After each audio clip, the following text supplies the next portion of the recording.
Assalamualaikum warahmatullahi wabarakatuh. A'udzu billahi minasyaitonir rajim. Bismillahirrahmanirrahim. Innal hamdalillah nasta'inuhu wa nastaghfiruhu wa nu'minu bihi wa natawakkalu 'alaihi. ونعوذ بالله من شرور أنفسنا ومن سيئات أعمالنا من يهده الله فلا مضل له ومن يضلله فلا هادي له أشهد أن لا إله إلا الله وحده لا شريك له وأشهد أن محمدا عبده ورسوله اللهم صل على سيدنا محمد وعلى آله وصحبه أجمعين وبارك وسلم أما بعد بسم الله الرحمن الرحيم والعصر إن الإنسان لفي خسر إلا الذين آمنوا وعملوا الصالحات وتواصوا بالحق وتواصوا بالصبر صدق الله العظيم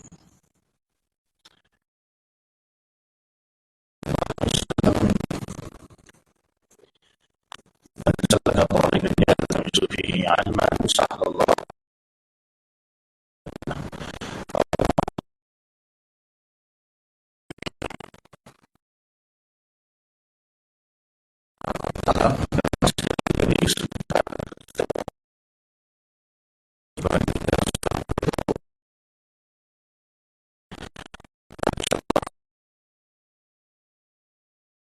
berkaitan dengan syarah fiqh fiqhul manhaj Imam Syafi'i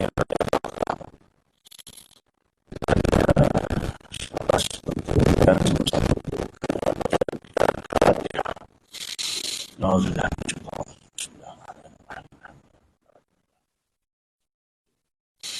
Ya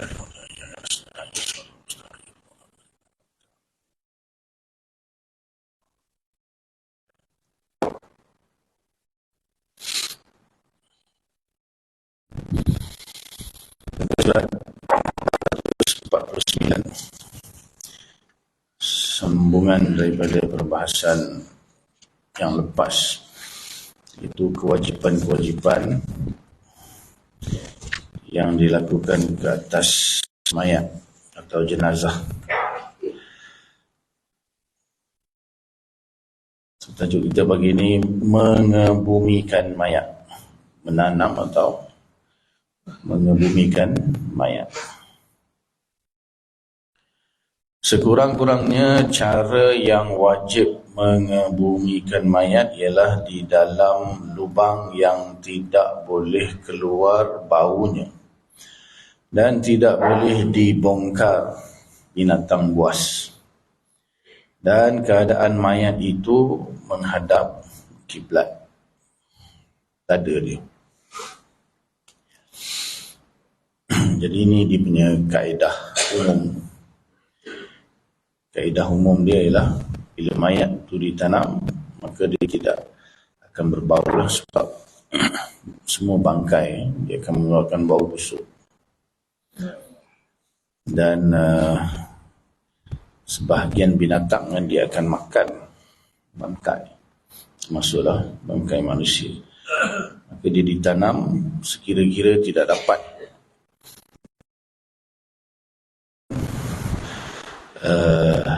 menyebabkan persekitaran tu bau busuk. Sebab kubur ni biasa diziarahi kan. Jadi orang nak ziarah kubur pun, kalau memanjang bau busuk je, jadi tanam dengan syarat-syarat tersebutlah. Jadi nanti akan akan keluarlah kaedah kebiasaannya setakat mana ditanam sehingga tak mengeluarkan bau atau tak dapat dikorek, dibongkar oleh binatang buas pada dia punya ketetapan uraf kebiasaan. Sementara cara mengebumikan mayat yang lebih sempurna adalah seperti berikut. Yang tadi yang basic, yang asas, yang wajib, yang lebih sempurna lah. Pertama, mengebumikan mayat di dalam kubur yang kadar dalamnya setinggi lelaki yang sederhana, yang meluruskan dua tangannya ke atas. Luasnya pula ialah satu hasta sejengkal. Di sederhana, kat tangan setinggi dan luasnya hasta tambah lagi sejengkal.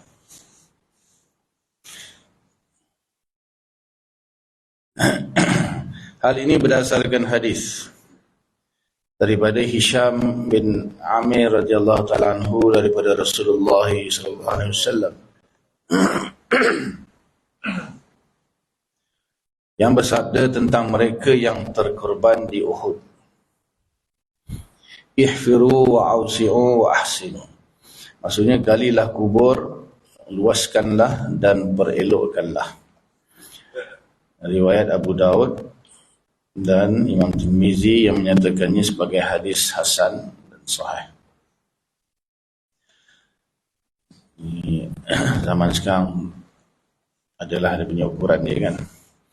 Biasanya penggali kubur tu dia tahu dah lah berapa besar nak gali.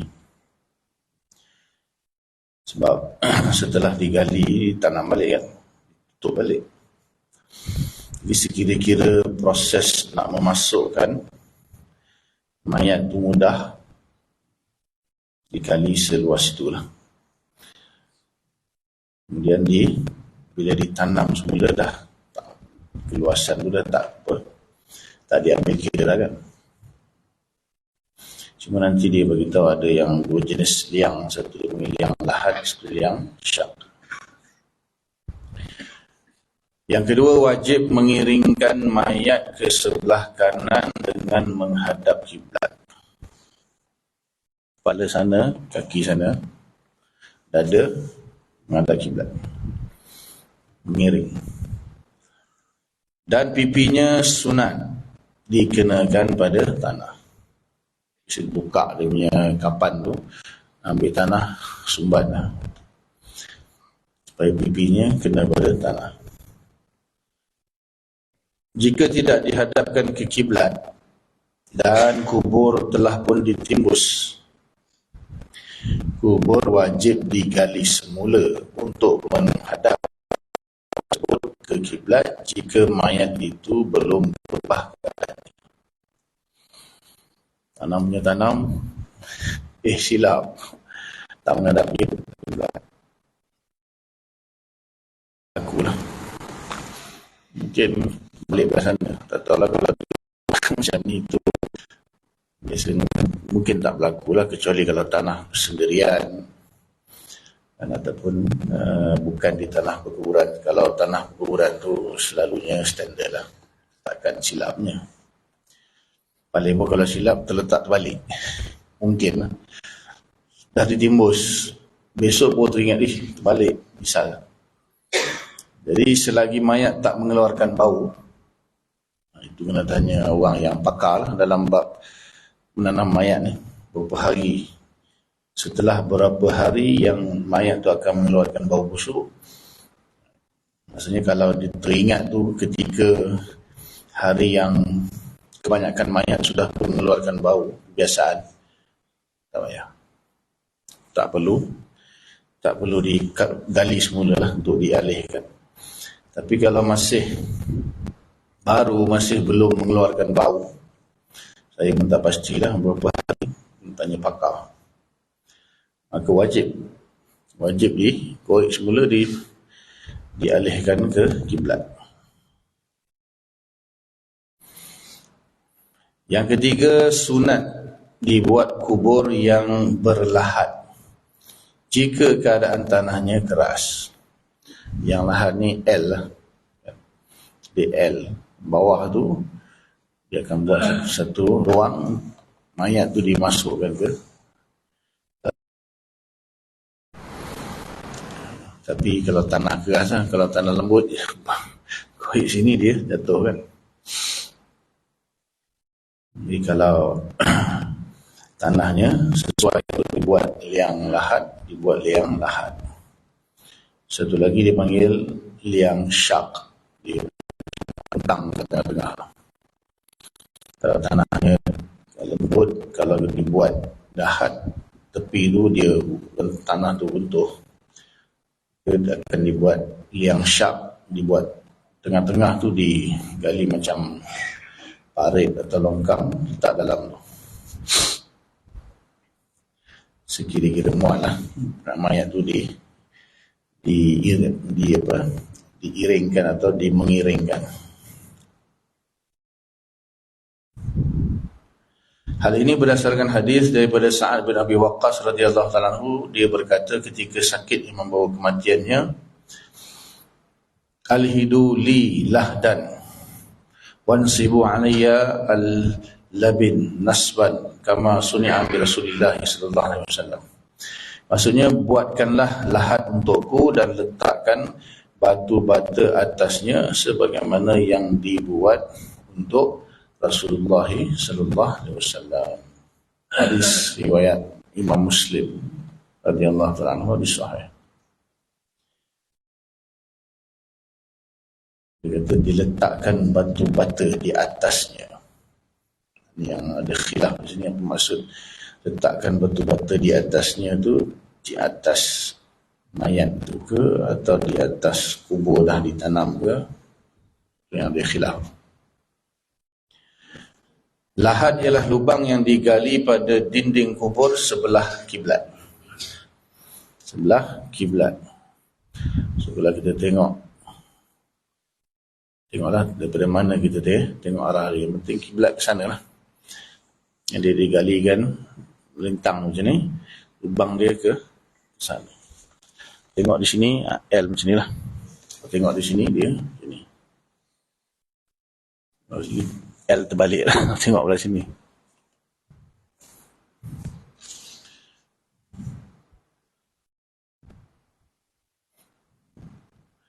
Ukurannya kira-kira semua mayat diletakkan di dalamnya. Kemudian permukaan lahat tersebut ditutup dengan batu yang nipis supaya tanah tidak runtuh ke atas mayat. Sekarang dia pakai kapal.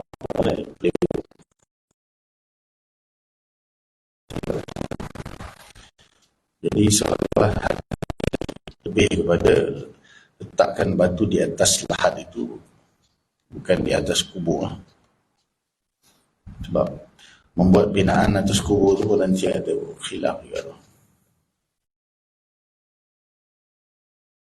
Walau bagaimanapun, bagi tanah kubur yang lembut, eloklah dibuatkan teraju, iaitu ruang di tengah-tengah bahagian dalam kubur, terpanggil liang syak. Kira-kira semua mayat yang diletakkan di dalam. Semua ni bukan maksud banyak, maksudnya seluruh mayat itu muat-muat lah. Jadi yang tak muat kaki ke, tak muat badan, terlebih tinggi badan daripada liang, dikorek sama ada di tepi liang lahat atau di tengah liang syak. Sekira-kira mayat tu bila diiringkan, maksudnya diletak secara mengiring itu, dia muat daripada kepala sampai kaki dan badan.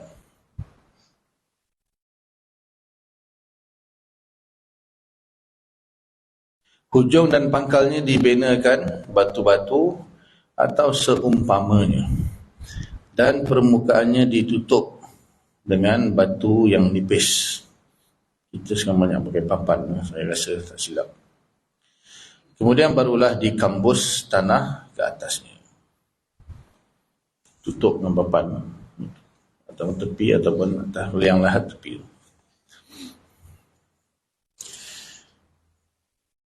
Ada sini penggali mayat, penggali kubur. Pernah? Ada ya? Pengalaman gali kubur? Tak ada. Kubur sini kat mana? Dah siap lah. Bayar je. Nanti kalau ada kematian nak tengok-tengok boleh lah. Secara praktikal ni, kalau pembahasan macam ni kita bukan selalu buat pun. Dan selalunya dah siap lah, sampai-sampai kan dah siap. Tak ada kerja nak pergi tengok ni kali kan. Jadi kalau sekadar nak ambil tahu lah, sekali-sekala boleh pergi awal lah. Pakai traktor ke pakai cangkul lah? Cangkul lah, masih pakai cangkul lah. Pakai traktor sekejap kan. Tahulah di negara-negara luar, Allah Alam.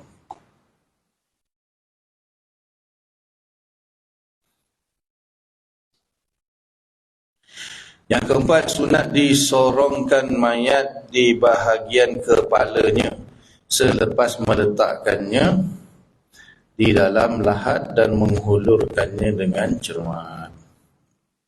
Disorongkan mayat di bahagian kepalanya selepas meletakkannya di dalam, menghulurkannya dengan cermat. Ya, adalah teknik dia. Biasanya orang yang kerja dari kubur tu dia dah selalu buat. Dia biasanya ada 2 orang atau seorang atau 2 tunggu di bawah dalam kubur, yang di atas kan hulurkan kepala dulu. Itu dimasukkan pun seperti itulah. Hal ini berdasarkan hadis anna Abdullah bin Zaid al-Khatmi as-sahabi adkhal al-harisa al-qabra min qibali rijlayil qabri wa qala hadza min as-sunnah.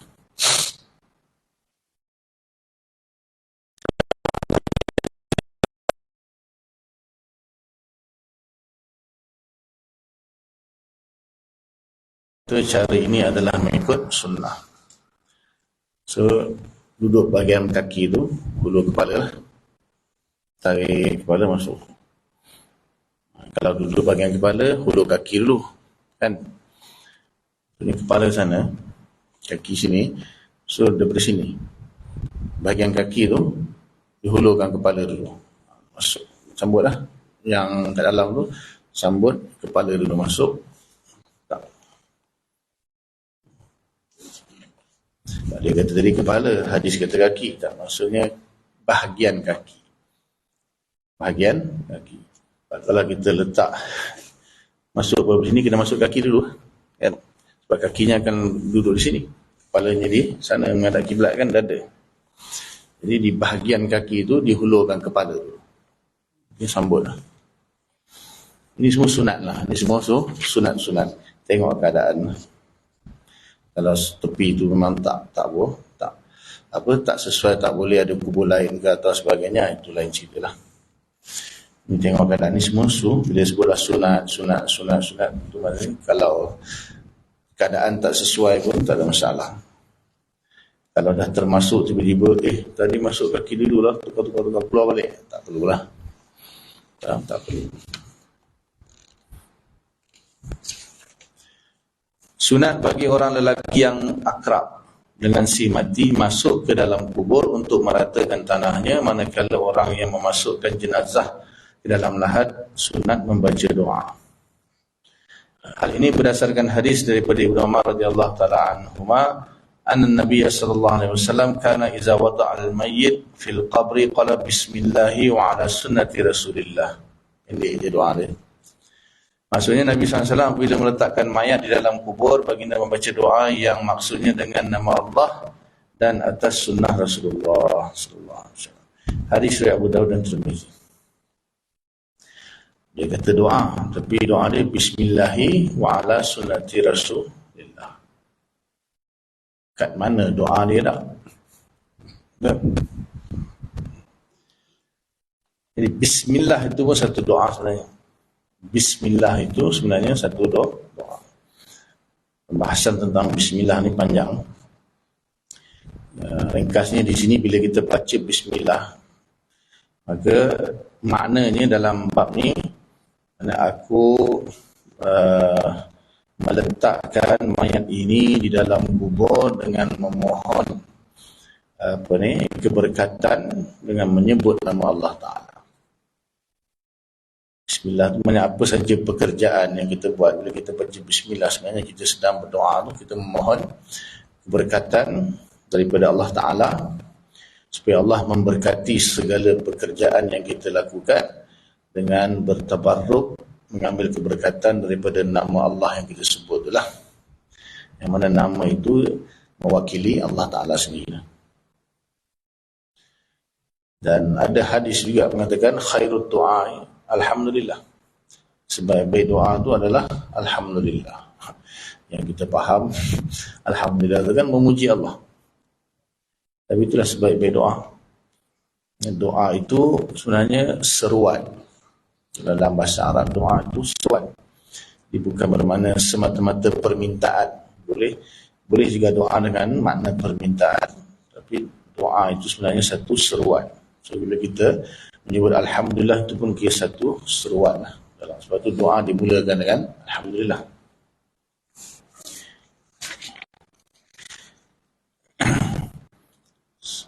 Selesai.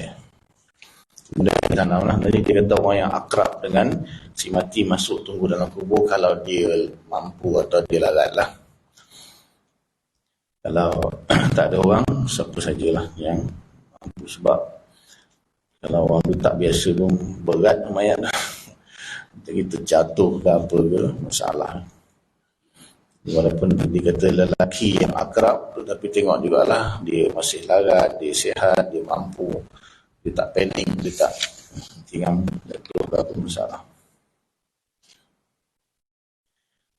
Seterusnya, mengiringi jenazah. Hukum mengiringi jenazah bagi lelaki dan perempuan. Orang lelaki sunat mengiringi jenazah ke kubur. Hal ini berdasarkan hadis daripada Barra bin Azib radhiyallahu anhu berkata, "Amarna Rasulullah sallallahu alaihi wasallam bittiba'il janazah wa iyadatil marid wa tashmitil 'atish wa ijabatil da'i wa nasril mazlum."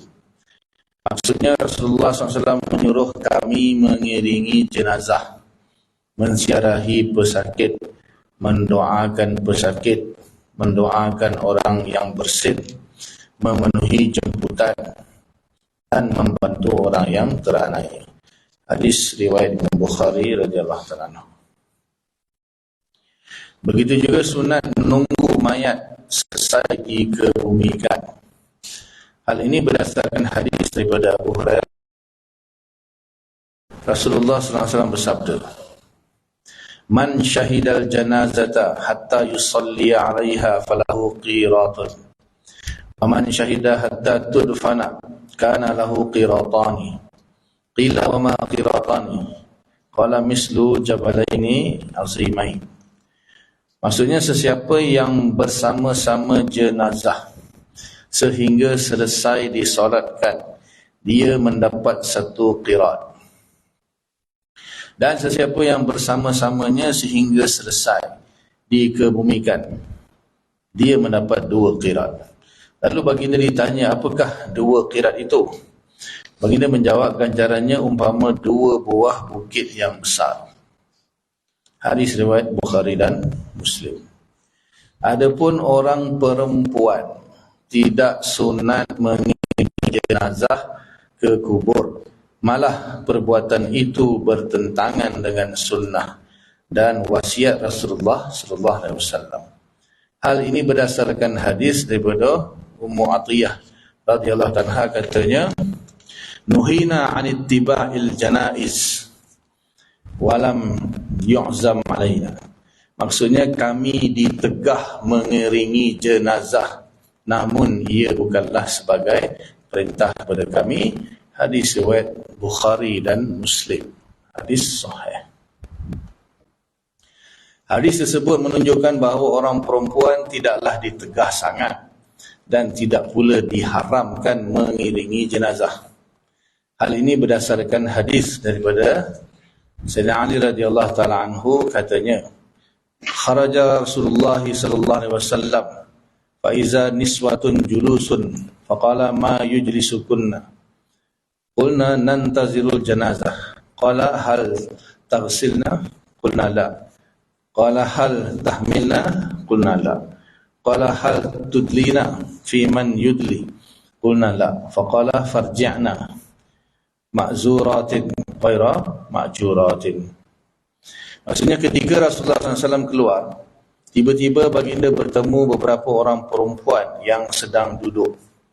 Baginda bertanya, apakah yang menyebabkan kamu duduk? Mereka menjawab, kami sedang menunggu jenazah. Baginda bertanya lagi, adakah kamu akan memandikannya? Mereka menjawab, tidak. Adakah kamu akan mengusungnya? Mereka menjawab, tidak. Baginda seterusnya bertanya, apakah kamu akan memasukkannya ke dalam kubur? Mereka menjawab, tidak. Lalu baginda bersabda, baliklah. Rasulullah bersabda, baliklah. Kamu dalam keadaan bersalah tanpa mendapat ganjaran. Hadis riwayat Imam Ibn Majah. Hadis tersebut menunjukkan bahawa mereka berdosa dan tidak mendapat ganjaran dengan perbuatan mereka mengiringi jenazah dan menghadiri pengkebumian itu. So itu tentang mengiringi jenazah bagi lelaki dan perempuan. Sebagai wanita tadi, satu hadis daripada Imam Bukhari, satu lagi hadis daripada Ibnu Majah. Cuma di sini dia kata tidak diharamkanlah. Menurut sebagian ulama yang agak strict, memang tak bagilah. Sebab di sini jelas dia punya ayat nuhina, dilarang. Tapi ada sebagian ulama mengatakan sekadar makruh. Sekadar makruh, nanti di akhir kitab ini dia disebut. Ini umum bagi perempuan. Jadi persoalan yang selalu orang tanya, isteri si mati. Isteri si mati. Jadi saya pun dapat soalan daripada ahli qaryah, suruh jelaskan masalah ni. Dan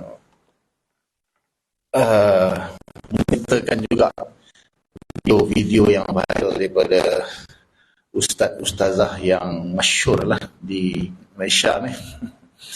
Kata, boleh pergi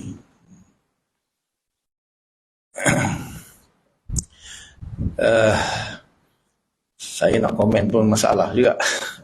Sebab betul ustaz siapa, dia tu masyhur, susah juga kan.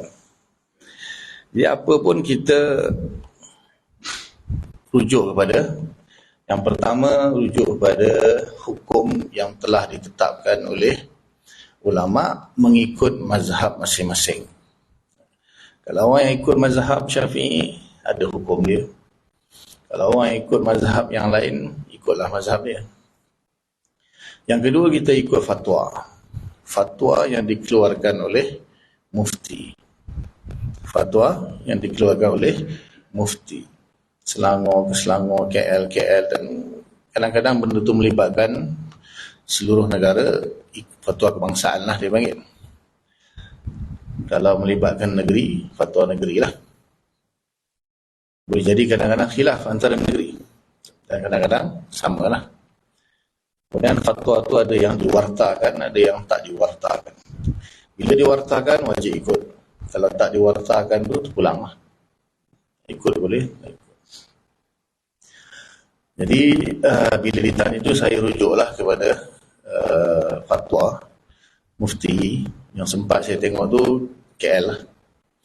Jadi dia pun mengatakan bahawa jangan, lebih memilih kepada tak boleh. Bagi wanita yang beriddah kematian suami, dia kata fatwa tak boleh. Dan memanglah kebanyakan ulama mazhab Syafi'i pun tak bagi.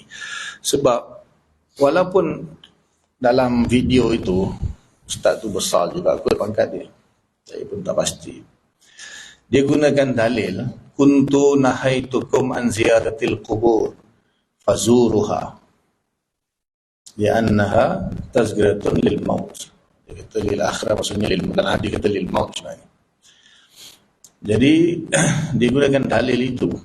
Lepas tu dia terjemah, dia kata, wahai perempuan-perempuan, dulu aku melarang kamu daripada ziarah kubur.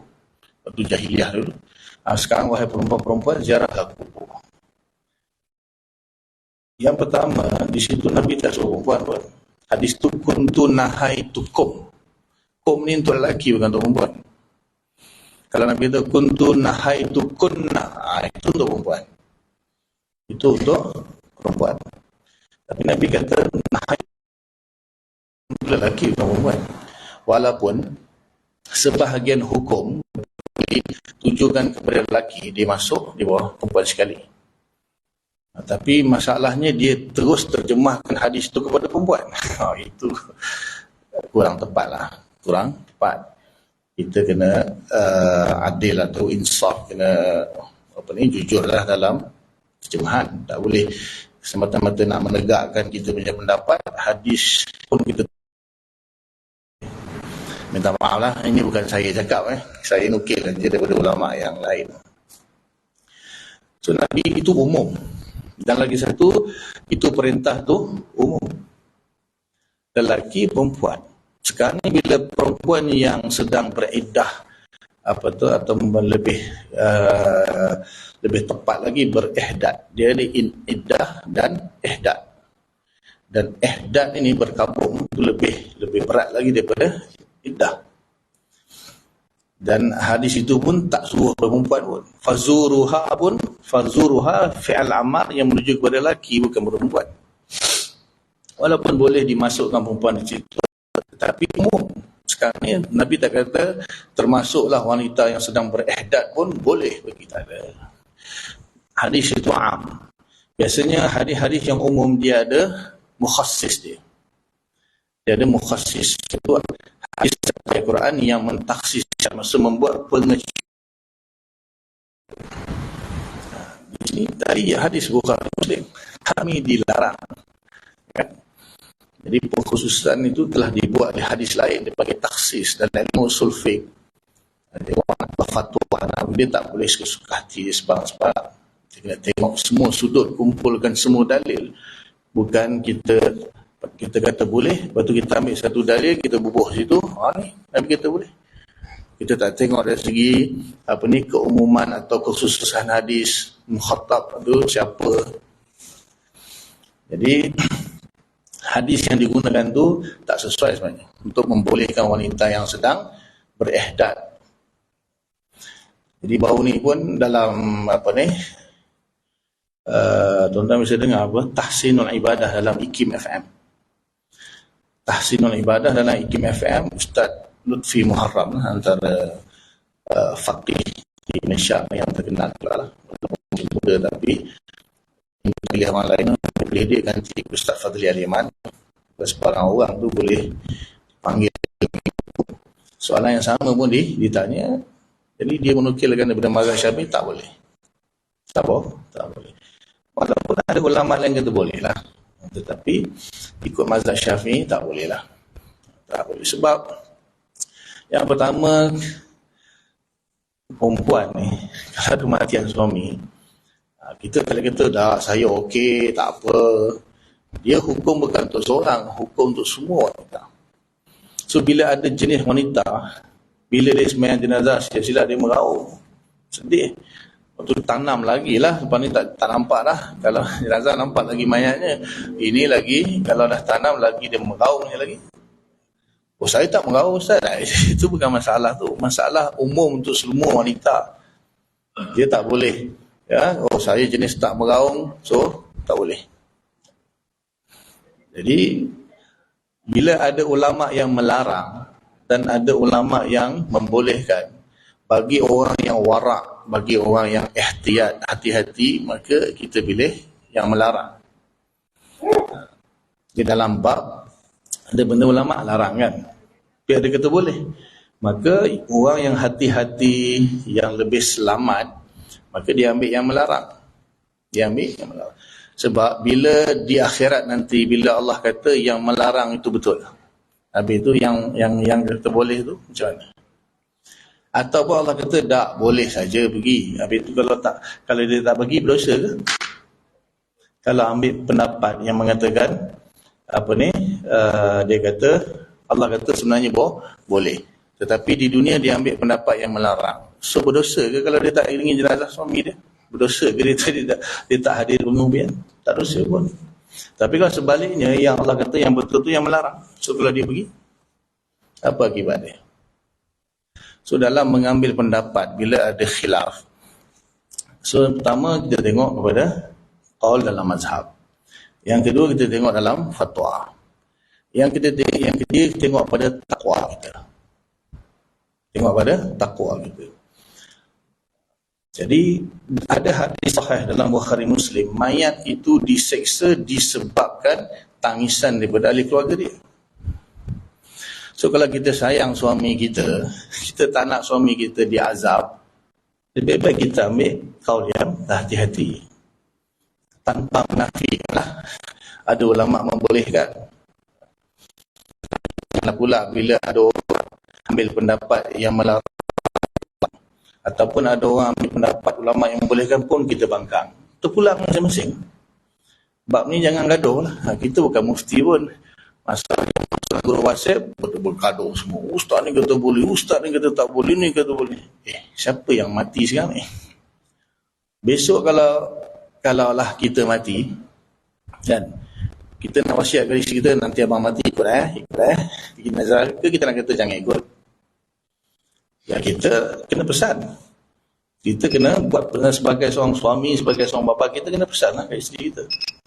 Besok pada mati tak payahlah, tak payah. Nak tak keluar rumah, ikut saja hukum ulama yang kata ihdat saja di rumah. Terpulang lah. Dia tak adalah kita pula pergi bergaduh dalam grup WhatsApp. Oh, ustaz ni kata boleh, ustaz ni kata boleh. Terpulang masih. Ada ulama kata tak boleh. Tadi kan dah bercakap.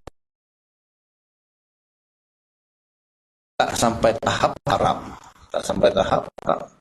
Tetapi berkemungkinan dia boleh jadi haram kalau tiba-tiba dia meletup masa tu, kan, sedih gila, mana tahu. Dia mula menangis meraung kat situ. Jadi elakkanlah daripada perkara yang boleh membawa kepada yang haram. Oh, saya okey, saya steady. Pulanglah, kan, itu. Kita pun kalau kita dah mati, kan, betul tak? Kalau isteri kita lah, tak boleh. Jadi sebelum kita mati itu, kita pesan siap-siap lah. Kalau yang nak kata pendapat nanti jarah abang tahu. Okay. Dan tempoh masa dia itu 4 bulan 10 hari je. Lepas tu jarah lah. Lepas tu tak ada masalah jarah. Di masa-masa tengah kemuncak kesedihan tu, kan, yang sebab tu ulama tak bagi. Kita tak boleh kata, oh saya okey, saya tak meraup. Untuk seorang, untuk semua wanita. Kebanyakan wanita memang sedih. Kebanyakan. Bukan saya nak merendahkan pendapat ustazah yang masyhur itu atau ustaz yang famous itulah. Saya sekadar menukilkan saja. Tadi penonton dah dengar hadis larangan sahih daripada Bukhari Muslim. Dan hadis yang digunakan sebagai dalil untuk ziarah tu bukan, tak boleh. Dalam tempoh iddah tu saja. Hadis tu umum untuk semua lelaki, semua perempuan yang bukan dalam keadaan iddah. Bila-bila masa. Tapi keumuman itu dikhususkan dengan hadis-hadis yang melarang dalam tempoh iddah tersebut. Bahkan ihdad, iaitu berkabur. Tapi tuan-tuan terpulang lah. Lepas ni Ustaz Ihsan kata boleh.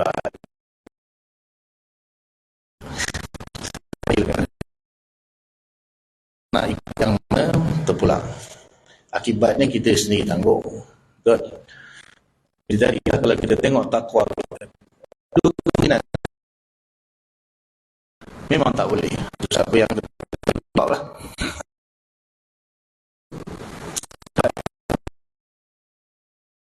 Dia tak adalah sampai masuk neraka pun semua, tak adalah. Adalah sikit.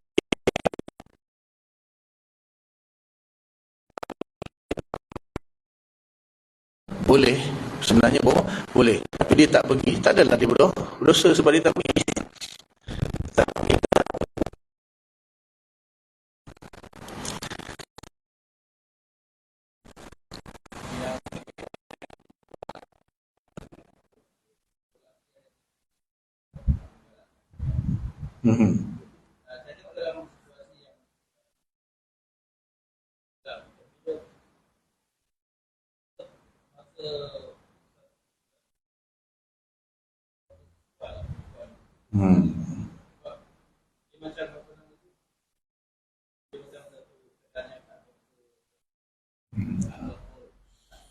Bercampur lelaki perempuan, kena pula tak pakai tudung tak.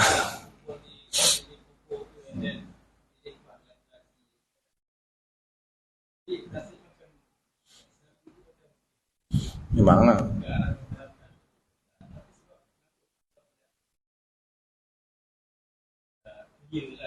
Tapi kalau fatwa KL clear, nak baca ke?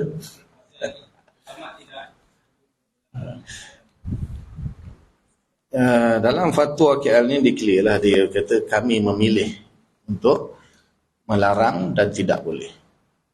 Dalam fatwa, saya tak sempat tengok Selangor sebab keluar KL dulu. Kita tengok Selangor, tapi biasanya bab ni sama lah, dia tak ada beza pun sangat. Clear fatwa. Hadis dah dibaca, pendapat ulama dah dibagi, fatwa dah dibagi, nak juga pergi, tak apa, kita boleh buat apa pun kan. Sebab masalahnya benda tak sepakat. Tapi jumhur, majoriti kata tak boleh. Yang kata tak boleh itu majoriti, jumhur. Yang kata boleh itu sikit. Itu atas berdasar takwa kita lah. Takwa kita kan. Kita nak ikut yang jumhur ke, yang hukum, yang fatwa yang jumhur, atau nak juga ikut pendapat yang kata boleh. Itu kita pun tak boleh nak marah lah. Dia punya pilihan, akibat dia yang tangguh kan. Kita, isteri kita lah besok, kita pandai-pandai lah.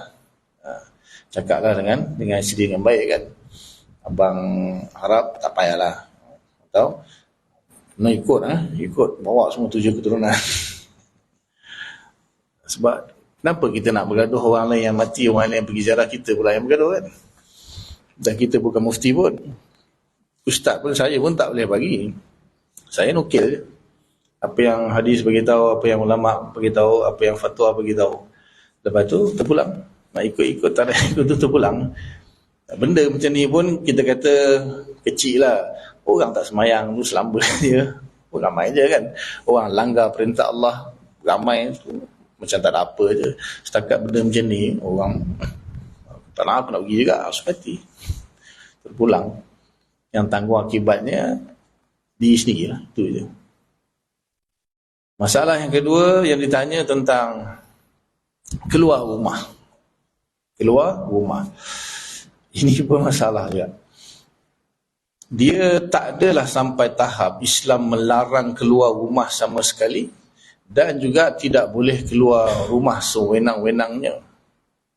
Imam Nawawi dalam kitab Minhaj dia kata, wa yajuzu laha an yakhruja lil hawaij. Boleh, harus bagi seorang wanita yang sedang berihdad itu, dia keluar daripada rumahnya untuk hawaij, keperluan. Contoh dia bagi li syira'it ta'am, untuk membeli makanan. Boleh lah. Sebab setiap wanita yang suami dia meninggal, dia tak sama. Ada wanita yang meninggal dan suami ni ada rumah, dan dia sedang berada di rumah tu. Dan rumah tu dah habis bayar, memang rumah milik suami, dan segala keperluan ada orang, mungkin anak, mungkin dah besar duduk sekali. Tapi ada wanita mungkin rumah sewa, nak bayar 4 bulan 10 hari kan, 4 bulan punya sewa. Kalau ada harta peninggalan yang ditinggalkan oleh suami cukup untuk menampung sewa 4 bulan, wajib diambil daripada harta peninggalan suami tu untuk menampung sewa rumah tu. Ataupun walaupun sewa mampu dibayar, tapi dia seorang-seorang. Dia duduk seorang-seorang. Kita tengok ada wanita tak apa, duduk seorang-seorang, dia boleh je kan, sekadar nak keluar pergi pasar raya, pergi pasar beli, takkan nak makan apa kan kalau tak ada orang lah. Tapi kalau ada orang yang boleh bantu dia, anak dia ke siapa-siapa yang duduk serumah, lebih baik orang tu yang tolong dia. Dia tak perlulah nak keluar pun. Dia berbeza keadaan sebenarnya. Kita tak boleh nak letak satu dalam bab ni, tak boleh nak letak satu hukum. Bahkan kalau Imam Nawawi kata, kalaulah dia duduk di situ, jirannya menyakitkan, maksudnya irritating, jiran dia tu menyusahkan dia. Selama dulu suami ada, jiran tak cakap apalah, sekarang suami dah tak ada, tinggal seorang-seorang. Jiran mungkin dia boleh pindah. Boleh pindah ke tempat yang lebih selamat.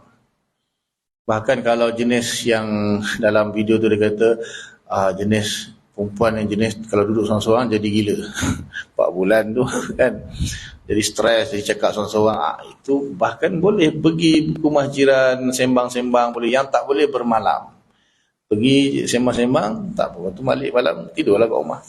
Atau keluar, dia terpaksa kerja, duit tak ada, peninggalan suami pun tak ada, suami bahkan hutang habis semua, bayar hutang misal, boleh kerja.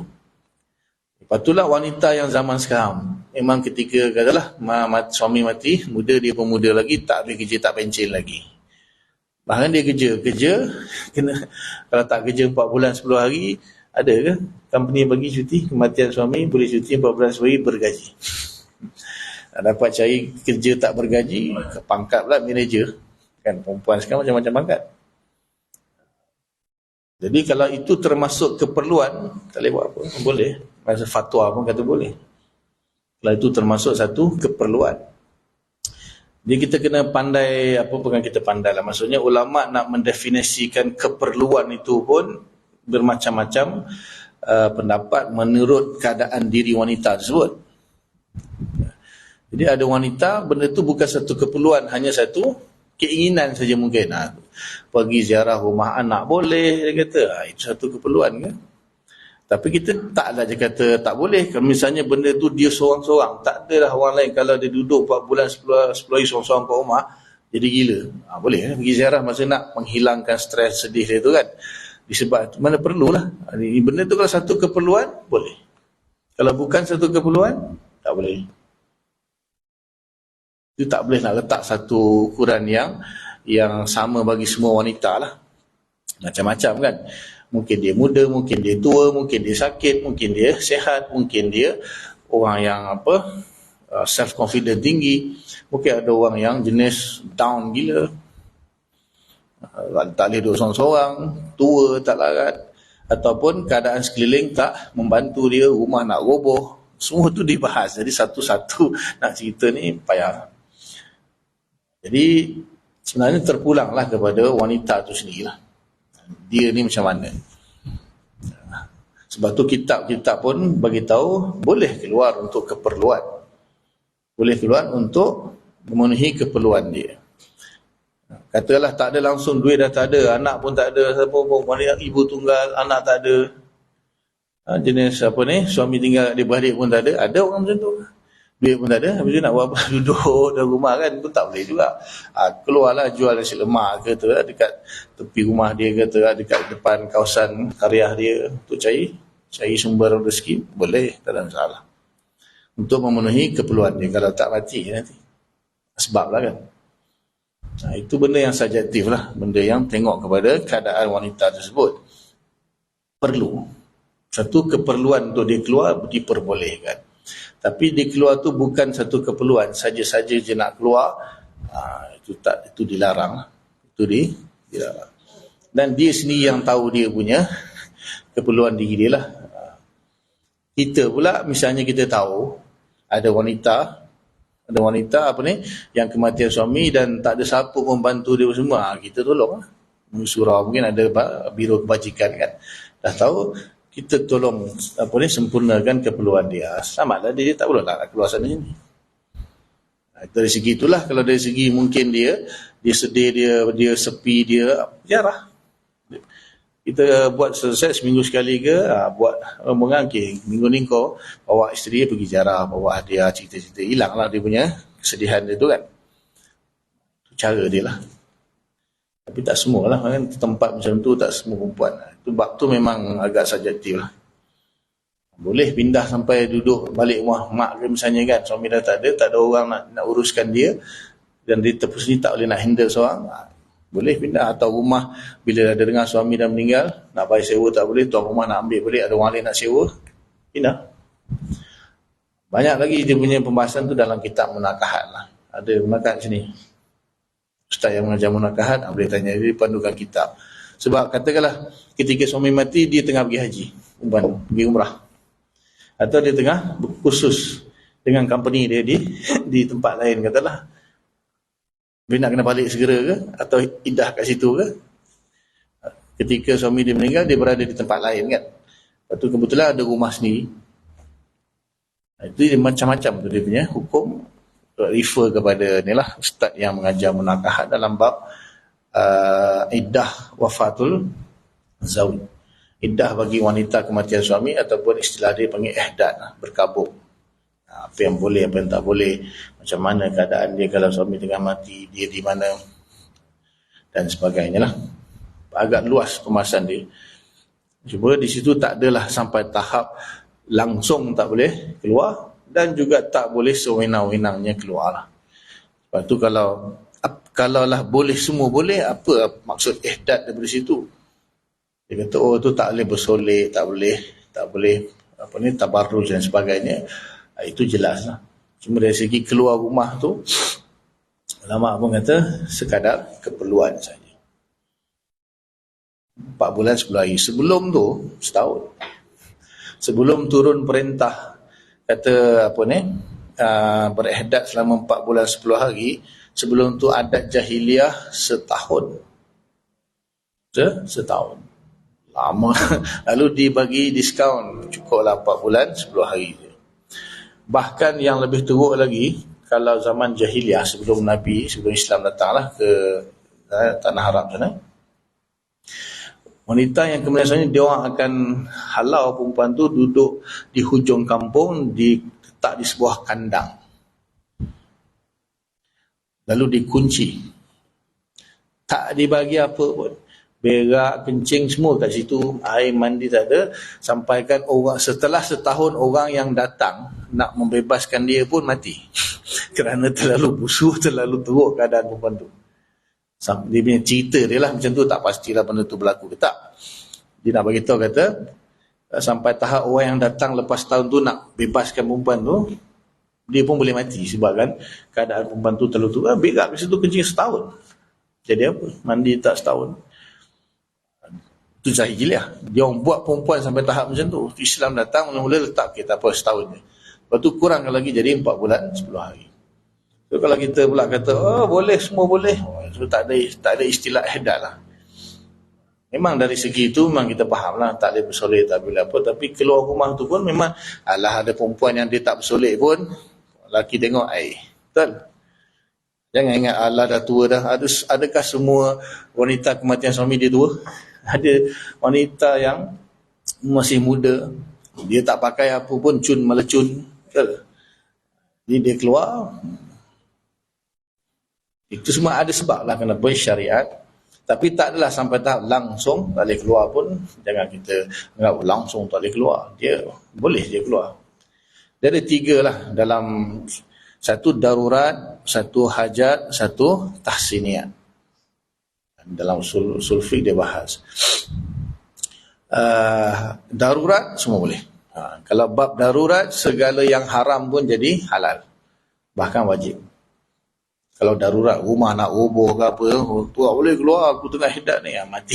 Dia pula mati baru. Guna hajat, tengok betul-betul berhajat, maka boleh keluar. Dan keluarnya pun sekadarlah. Dia bukan hajatnya keluar, bila dah kata ada hajat, keluar aku sekati pun tak boleh. Sekadar hajat lah. Ad-daruratu tuqaddaru biqadriha. Dalam keadaan darurat pun dikadarkan sekadar menghilangkan darurat itu saja. Dia bukan boleh ambil lebih daripada itu. Apalagi hajat. Maka sekadar hajat saja, jangan lebih daripada itulah. Yang ketiga, tahsinian, ini tak boleh lah. Dalam bab ihdad memang tak boleh. Tahsinian saja-saja tak boleh. Okey. Boleh ya?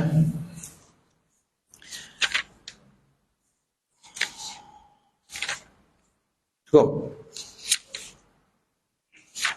Disambung lagi insya-Allah. Adab mengiringi jenazah, tak habis lagi ni, ada lagi.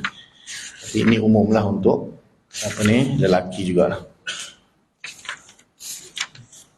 Ada soalan setakat tu? Ada soalan yang lain?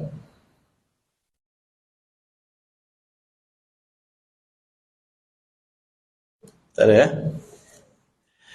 Jadi Sekali lagi lah saya beritahu, apa-apa pun kita rujuk kepada hukum lah. Ulama ada dalil-dalil dia, kemudian hukum dalam mazhab, dan seterusnya fatwa, dan seterusnya takwa. Dan kita bila benda ada khilaf, kita tak perlulah nak marah orang tu, bergaduh dengan orang tu. Dia nak ambil fatwa kata boleh, silakan. Tak perlu nak bergaduh lah. Ya, saya.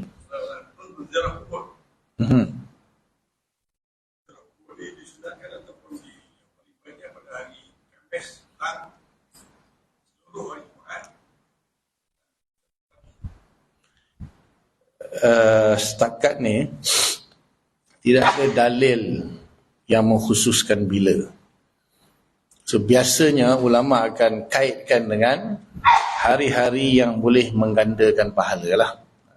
Ada amalan kita buat hari ni dapat biasa, ada amalan kita buat pada hari tertentu dia berganda pahala dia.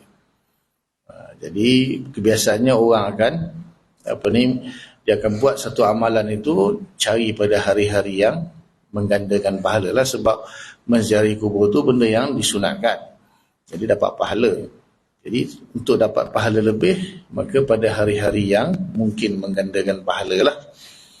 Dia tak ada spesifik dalil kata afdalnya ziarah pada hari sekian, waktu sekian, tak ada. Cuma contoh macam hari raya kan. Hari raya ni orang Melayu lah setakat ni. Hari raya kan hari kita ziarah menziarahi. Maka tak lupalah kepada si mati, kita pun ziarah dia juga. Itu dia punya apa dia panggil, logik dia lah. Kenapa selalu time hari raya pula pergi ziarah kubur? Hari Jumaat tu hari raya lah tu, hari pertemuan kan. Jadi kita tak lupalah kepada orang yang mati, lalu ziarah juga. Tapi nanti adalah bab ni, apa dia punya adab dia, larangan dia, bid'ah dia ketika ziarah kubur yang tak boleh buat. Ada nanti. Tapi tak ada dalil lah yang menspesifikkan. Biasanya hanya dalil yang umum saja. Sama ada hari itu mungkin menggandakan pahala, ataupun hari itu kebiasaan kita ziarah, lepas tu kita tak lupa kepada si mati, kita pun ziarah. Kalau kita baca Allah, baca Yasin di surau ni kan, niat pada kalau kita baca di Quran ni ada niat juga bagi dia atau yang paling afdal memang kita duduk di kubur sebenarnya. Itu yang paling afdal. Dan boleh juga kalau kita baca di sini. Kalau kita baca di sini, niat saja tak cukup. Kalau mazhab Syafi'i. Mazhab Syafi'i dalam bab ni agak strict sikit. Diniatkan bahkan didoakan. Itu package tu. Dah ada dah dalam surat Yasin tu kan.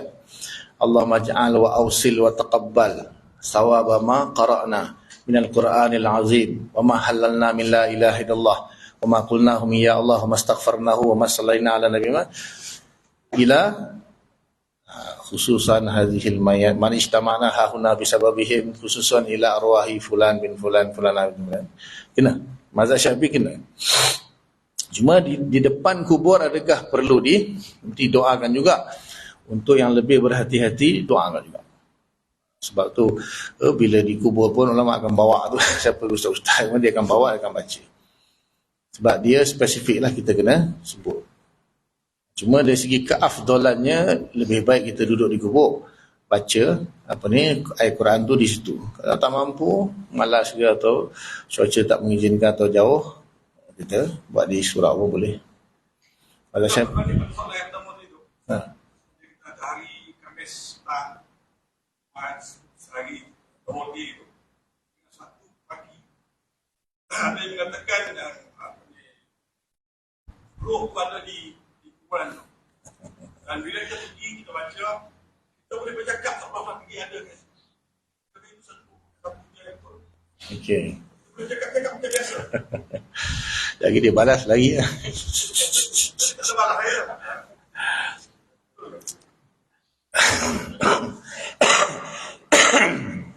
Okey.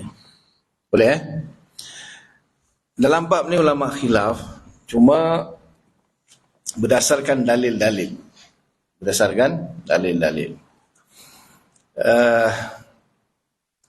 Apabila kita mati, roh dicabut. Roh dicabut daripada jasad kita. Lalu dibawa ke langit. Dibawa ke langit. Kemudian, setelah selesai mayat itu ditanam, menurut jumhur ulama, roh dikembalikan ke kubur. Kembalikan macam mana pula tu kan? Adakah roh tu dia masuk dalam mayat tu balik? Ulama kata tak. Kalau masuk balik, hidup balik lah. Dia dikembalikan di situ sahaja disebabkan terlalu banyak dalil yang sahih, bahkan dalam Sahih Bukhari. Semua kata soal dalam kubur. Soal dalam kubur. Kan? Jadi kenapa dikatakan soal dalam kubur? Padahal roh itu yang disoalkan, mayat itu yang disoal. Kan? Benda gaib tak nampak, satu. Maka ulama terpaksa cari dalil je lah. Jadi kebanyakan hadis kata semuanya soal dalam kubur. Bukhari pun kata soal dalam kubur. Bahkan mayat itu didudukkan. Kalau kita korek, macam tu macam mana kita tanam? Tak ada, duduk-duduk ada. Habis hadis kata. Jadi ulama kata, panjang pembahasan dia. Apakah hubungan roh dengan jasad? Lalu ulama bahas. Sekarang ni, kita tengah sedar. Kan roh kita ada dalam badan. Dia ada hubungan dipanggil ta'alluq roh dengan jasad secara zahir dan batin. Okay, yang kedua kita tidur atau pengsan. Apa jadi? Kalau kita tidur kita sedar ke? Tak sedar kan? Di situ ta'alluq bagi zahir off. Ta'alluq batin saja. Sebab ta'alluq zahir off sebab kita tengah tidur dengar pun tak, tengok pun tak, walaupun mata terbeliak tidur. Tak nampak apa pun. Dan telinga kan duk ada sini, tapi orang cakap tak dengar apa pun, tidur. Ta'alluq zahir off. Ta'alluq batin saja hidup lah. Kan nafas pun semua. Kalau mati dicabut, off lah zahir batin. Kemudian bila roh tu dikembalikan semula ke jasad masa nak soal dalam kubur, ta'alluq apa pula? Ulama kata adalah satu ta'alluq yang Allah buat antara roh dengan jasad, yang mana benda tu berlaku dalam kubur juga. Tapi mayat tak berubah, mayat macam tu je lah. Sebab semua dalil kata soal dalam kubur. Kalau dalil kata roh itu disoal di alam barzah ataupun di enliyin atau sijin, itu lain. Ini masalahnya semua dalil kata sahih lah tu soal dalam kubur. Jadi kita roh dikembalikan. Okay, bila roh dikembalikan, dia dengar tak kita cakap kan? Jadi dalam hadis Sahih Bukhari dia kata dia mendengar derapan tapak kaki orang yang menghantar dia lalu pulang kan. Jadi kalau derapan tapak kaki dia dengar, kita bercakap dia tak dengar. Mestilah dia lebih-lebih lagi dia dengar. Sebab tu disunatkan talqin dalam mazhab Syafi'i. Kan ada talqin mazhab Syafi'i, Imam Sakhawi mengarang sebuah kitab khusus mengumpulkan dalil-dalil yang mensunatkan talqin. Imam Sakhawi anak murid Imam Ibn Hajar Asqalani, muhaddis besar, kitab untuk menjelaskan masalah talqin. Antara dalilnya begini, kalau tapak kaki pun dia dengar kan, apalagi percakapan. Itu satu. Okay. Kemudian setelah itu kan, setelah disoal dalam kubur itu, adakah roh tu kekal di situ atau dia dipindahkan ke tempat lain? Dia ada dua tempat. Satu dia panggil Enliyin, iaitu untuk roh-roh yang baik, dan dia ada tingkatan-tingkatan dia lah. Nabi-Nabi, Rasul-Rasul, Nabi-Nabi, lepas tu syuhada, solihin. Yang paling bawah sekali dia panggil Sijin. Sijin ni tempat roh jahat. Roh-roh jahat. Dan Enliyin itu tergantung di Arash, dan Sijin tu di Telaga Parahut di Yaman. Tapi bukan di alam kita, di alam ghaib. Di alam tu lah. Maksudnya kalau kita boleh masuk ke alam ghaib sekarang ni tak boleh lah. Kalau nak masuk tunggu mati, insyaAllah masuk lah, confirm. Dia berada di Telaga Parahut. Dr. Zul pun pernah cerita bab ni dalam kuliah dia, beritahu benda tu sabit dalam hadis. Tapi dia panggil Sijin lah, tempat roh-roh jahat. Jadi ada khilaf di situ. Adakah setelah roh akan berada di situ sampai kiamat, ataupun roh dipindahkan Enliyin dan Sijin? Yang mana tadilah dikatakan roh akan datang kan. Jadi ada beberapa hadis Imam Suyuti dalam kitab Bushra Kaib. Saya belajar dulu di Indonesia. Ada riwayat mengatakan bahawa roh tu dia boleh datang ziarah, bahkan ketika mayat diuruskan dia akan perhatikan. Jadi kalau orang bersifat kasar terhadap jasad dia, mayat dia akan marah. Kita tak dengar lah kan. Kalau dengar lari semua. Ada dalil lah, walaupun mungkin dalil tu tak berapa kuat, dalil dhaif dan sebagainya. So ada pandangan daripada ulama.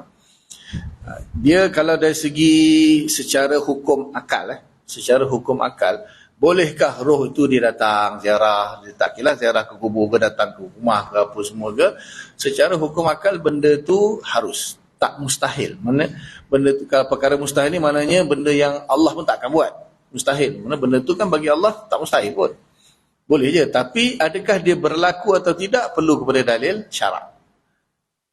Akal kata tak ada masalah. Roh, kalau roh tu boleh keluar masuk dalam badan kita, maka dia nak datang ziarah-ziarah semua boleh je. Bukan benda yang mustahil. Tetapi adakah berlaku atau tidak benda tu perlu kepada dalil syarak. So ada tak dalil syarak yang mengatakan roh tu datang ziarah? Ada beberapa dalil yang tak berapa kuat lah. Jadi wallahu alam lah, kita pun tak nampak kan. Jadi disebabkan ada beberapa dalil, terutama tu yang Bukhari kata dengar terapan tapak kaki apa semua tu kan. Jadi ulama pun telah sunat mana kita ketika tu talqin. Tapi selain daripada talqin tu tak pastilah. Tak ada pun disuruh ketika setiap kali kita ziarah kita bercakap, paling pun kita suruh kita hadiahkan pahala bacaan Quran tu je lah. Mak apa khabar? Baik. Setakat ni yang ulama kita kata waktu talqin tu saja. Kalau waktu lain itu tak pasti. Maknanya ada tak apa ni, bahkan dalam kitab fiqh menyuruh kita bercakap dengan mayat ketika selain daripada waktu talqin tu lah kan. Tak ada pun setakat ni yang saya tahu, tak ada. Just datang ziarah, lepas tu doakan, hadiahkan apa ni pahala baca Quran dan sebagainya, itu saja. Kalau dia nak bercakap juga tu tak ada masalah lah. Tak adalah sampai haram bercakap di depan kubur. Tak adalah pula fatwa kata Arab. Tapi dia nak bercakap, kadang orang kan berjas nak meluah kan. Mak, saya sedih lah, mak rindu lah dekat mak. Kan tu. Dia cakap je lah.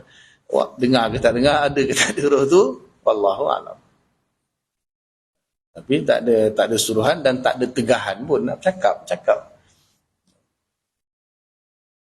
Yang tak boleh tu adalah nanti dia pergi sembahnya kubur tu, itu tak boleh lah. Ada benda-benda yang dilarang sebenarnya. Duduk atas kubur, lepas tu meratap dan sebagainya lah.